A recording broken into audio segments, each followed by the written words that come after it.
안녕하세요. 하문혜 선생님입니다. 자, 여러분, 드디어 이제 중딩이 됐어. 중딩으로 처음으로 이제 한국사를 배우는 시간이 되었습니다. 여러분들 많이 긴장되지? 많이 떨리지? 선생님 내신은 어떡해요? 틀리면 어떡해요? 여러분 걱정하지 마세요. 선생님이 여러분들의 한국사를 아주 쉽고 그리고 재미있고 그리고 성적도 잘 나오게 선생님이 이끌어 줄 거거든요. 자, 그럼 우리 하문혜 선생님과 함께하는 역사 2의 1학기, 우리 역사는 어떻게 구성되어 있고요. 역사는 어떤 과목인지 선생님과 함께 알아보는 시간 갖도록 할 거예요. 자, 여러분들이 생각하는 역사 공부는 어때요? 많은 친구들이 1번 무조건 외워야 한다. 이거는 여러분들 뿐만이 아니라 여러분들 부모님도 아마 같은 생각이실 거야. 하지만 절대 역사는 그렇게 공부하면 안 되지요. 자, 문제만 많이 풀면 된다? 사실 뭐 역사를 포함한 다른 암기 과목도요, 이렇게 공부하는 친구들 많아요. 그런데 이렇게 공부하면 단점이 뭐냐면 그때 잠깐은 성적이 나올 수 있어. 하지만요, 여러분 시험 끝나고 나면요, 머릿속에서 다 사라져 버려요. 그런데 이 역사는요, 여러분 지금 당장 중학교 때 내신도 중요하지만요, 고등학교 1학년 때 한국사라는 과목으로요, 한국사를 또 한 번 배우게 될 거야. 그리고 또 수능에서도 한국사가 또 나오거든요. 수능 한국사는 필수야. 너희들이 선택하는 게 아니야. 그럼 그때 어떻게 할 거야? 또 공부할 거야? 그럴 순 없잖아. 지금 중학교 때 한국사를 공부하면서 그때도 대비하는 한국사 공부가 돼야 된다는 거죠. 자, 중요 과목이 아니니 포기해도 된다? 절대 안 돼요. 선생님이 수많은 아이들을 가르쳐 본 결과 모든 과목을 잘하는 것이 여러분 앞으로 입시에도 상당히 중요하다라는 겁니다. 보통 이제 뭐 영어나 수학은 점수가 높고요, 암기 과목은 점수가 낮은 친구들이 많아요. 그렇지만 이거 여러분 나중에 고등학교 들어가고 대학 들어갈 때도 절대 유리한 게 아니다라는 거. 오케이? 자, 선생님과 함께하는 역사 공부의 편견을 깨버릴 겁니다. 방금 선생님이 이야기했던 그 편견을 어떻게 깰 것인가? 자, 이순신 장군이요, 한산도와 명량에서 왜구를 격파한 것처럼, 자, 선생님과 역사에 대한 편견을 깰 건데, 자, 그러면 우리 역사 2는 어떤 공부일까요? 보통 많은 학교들은요, 이제 중학교 2학년 때 역사 1을 많이 하고요. 그리고 이제 중2 때 한국사가 들어간 역사 2를 선택하는 경우가 많지만, 간혹 학교마다 조금 다르게 진행되는 경우도 많아요. 자, 그런데 어쨌든 역사 1, 세계사 부분이고요. 역사 2는 한국사예요. 아, 선생님, 한국사만 배우면 되지. 세계사는 도대체 왜 하는 거예요? 라는 이야기 선생님 정말 많이 들었거든요. 세계사를 도대체 왜 해야 되는지 모르겠다. 그렇지만 여러분, 한국사만 알아서는요, 올바른 역사를 알 수가 없어요. 그러니까 세계사를 배우는 이유는 세계사의 흐름 속에서 우리 한국사가 어떻게 진행되어 왔는지 그 과정을 이해하도록 하는 것이 지금의 중등 교육 역사 과목의 목표거든요. 그러니까 여러분, 세계사를 먼저 배우고 나면, 이때는 다른 나라는 이랬는데 우린 이랬네요? 또 혹은 한국사를 또 먼저 배우는 학교에서는 이제 한국사를 또 배우고 난 다음 또 세계사 시간 때, 선생님 이때 우리나라에서는 뭐 예송 있었잖아요. 환국 있었잖아요. 이런 식으로 여러분 연계가 되기 때문에 훨씬 더 포괄적인 역사 공부를 할 수 있다라는 겁니다. 자, 그러면 역사 2, 1학기에는요, 먼저 이렇게 총 3개의 대단원으로 되어 있고요. 이 1단원은 이제 선사문화와 고대국가의 형성. 그리고 2단원은요, 남북국 시대의 전개. 3단원은 고려의 성립과 변천인데, 자, 남북국 시대는 뭔지 모르는 친구들 많아. 보통 우리가 이제 초등학교 때 이제 역사 했잖아요. 그렇지만 이제 초등학교 때 역사 공부는 아마 많은 친구들이 좀 혼수 상태에서 이렇게 좀 지나왔을 것 같아. 자, 그래서 이 대단원 안에는 어떤 내용들이 들어있는지 선생님과 조금 더 구체적으로 보자면, 자, 구석기와 신석기, 이건 너희들 전문이잖아. 많은 아이들이 혼자 공부할 때 구석기, 신석기 진짜 전문가야. 그렇지만 이제 청동기 나오고, 이제 고조선 나오고, 초기 철기 시대. 특히 이 부분이 아이들이 정말 힘들어 하는데, 여러분, 우리 초기 철기 시대를요, 선생님이 이제 그림을 한번 그려줄게요. 와우, 잘 그리죠? 자, 쏘리. 자, 제일 위에 부여가 있어요. 우리 부여에서 내려온 주몽이 세운 고구려가 있고요. 그 밑에는 옥저라는 나라, 동해라는 나라. 벌써부터 지루해하면 안 돼. 자, 이쪽에는 진안, 마한, 변안이 있어요.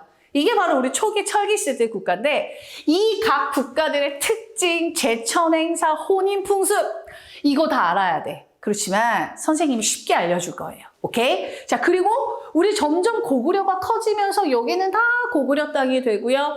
지난해 사로국이라고 하는 나라가 있었거든. 그 사로국에서 성장한 나라가 바로 신라예요, 신라.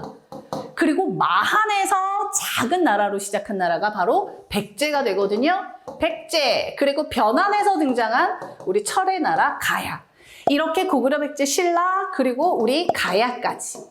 이게 1단원에서 배워야 될 내용이고요. 자, 그 다음에 2단원, 남북국 시대라는 말은 여러분 이런 단어를 조금 써주잖아? 그럼 사람이 뭔가 조금 이렇게 있어 보여요. 좀 아는 척할 수 있는 단어. 그래서 보통 우리는 결국 여러분도 알다시피 고구려, 백제, 신라, 삼국 누가 통일했어요? 신라가 통일했잖아. 남쪽에는 통일신라, 그리고 북쪽에는요 고구려를 계승한 발해라고 하는 나라가 있거든요. 그래서 남쪽이 통일신라, 북쪽이 발해, 합쳐서 우린 이걸 남북국 시대다라고 이야기를 합니다. 이거는요 어떤 우리 한국의 역사학자가 쓴 표현이 아니라 조선 후기에 유득공이라고 하는 아저씨가 있었거든. 그분이 처음으로 남북국이라는 용어를 처음으로 사용했다라는 거. 이것도 나중에 시험에 나옵니다. 자, 그리고 3단원은요 고려예요, 고려. 많은 친구들이 이제 조선은 조금 알아. 왜냐하면 우리 뭐 서울에 가면 경복궁도 있고, 그쵸? 뭐 경복궁 앞에 광화문도 있고, 창덕궁도 있고, 조선시대 유물은 많은데, 사실 고려시대는 조금 우리랑은 멀다라고 생각하는 사람들이 많아요. 그 이유가 뭐냐면, 고려의 수도였던 개경, 지금의 개성이거든? 바로 우리 38선, 휴전선 넘어서 북한에 있기 때문에, 고려를 조금 어려워하지만, 선생님은요, 고려 상당히 좋아해요. 특히 고려의 무신들 싸우는 막 고려 무신 정권 일어나고 막 무신들이 막 문신 뺨때기 때리고 막 수염 불태우고 이게 다 고려 시대 때 있었습니다. 오케이? 자, 근데 선생님 그러면 어디서부터 구석기부터 여기 고려까지가 이거 다 시험범위예요? 맞아요. 거의 대부분의 학교가요. 1단원부터요 3단원까지가 1학기 시험범위인 경우가 진짜 많아요. 가끔 선생님들마다 조금 줄여주시는 경우도 많긴 하지만 괜찮아요. 선생님과 같이 하면 됩니다.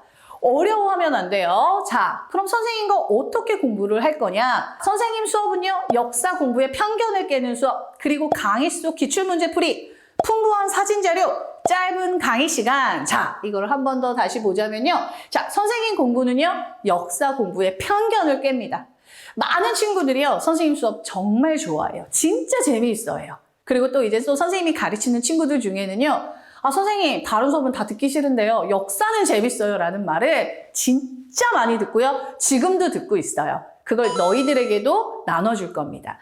자, 그리고 강의 속 기출문제풀이가 있습니다. 자, 그래서 선생님은요, 이제 내용 강의를 짧게 진행하고요, 그 내용과 관련된 문제풀이를 하면서 내용을 다시 한번 정리하는 시간을 여러분과 갖도록 할 겁니다. 자, 그리고 풍부한 사진자료. 사실 역사라는 거는요, 그냥 귀로만 들으면 정말 재미없어요. 선생님 수업을요, 눈으로 보고요, 귀로 들으면서, 그리고 또 여러분 교재에도 없는 자료들을요, 선생님이 가능한 많이 강의에 이제 반영을 할 거거든요. 그래서 귀로 듣고 눈으로 보는 공부, 그리고 제일 중요한 거, 니들이 정말 원하는 인강의 단점 중에 하나가 지루한 거잖아. 하지만 선생님 수업은요, 아주 짧습니다. 정말 중요한 부분만 여러분들이 효율적이란 말 뭔지 알죠? 최소한의 투자로 최대한의 효과를 얻는 그런 수업을 하도록 할 겁니다. 자, 여러분, 선생님 강의는요, 총 24강으로 구성되어 있고요. 그리고 이제 대단원마다, 우리 아까 총 3개의 대단원이 있었잖아. 대단원 마지막 시간에는요, 항상 기출문제풀이를 갖는 시간을 갖도록 할 겁니다.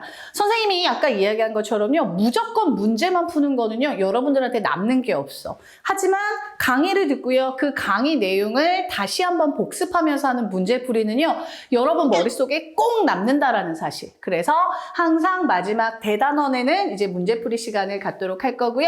자, 강의 시간은 선생님은 짧게 갑니다. 심지어 어떤 강의는요, 25분보다 조금 더 짧은 것들도 있어. 어우, 막 기대되지 않아? 자, 그래서 최대한 25분에서 30분 짧은 강의 강의로 이제 진행이 될 거고요.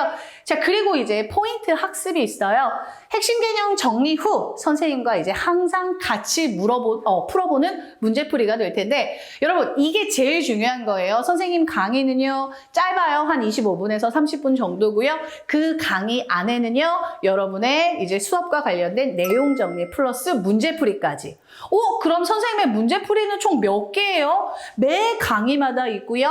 각 대단원이 끝날 때마다 한 강의씩. 그러니까 여러분, 선생님 수업 들으면서도요, 단순히 인간 공부가 아니라 다양한 기출 문제를 풀어봄으로써 여러분들이 최대의 효과를 얻을 수 있고요. 그 문제만 잘 기억해도요, 시험에 나오는 부분 놓치지 않고 점수 아주 높게 받을 수 있다라는 거. 알았죠?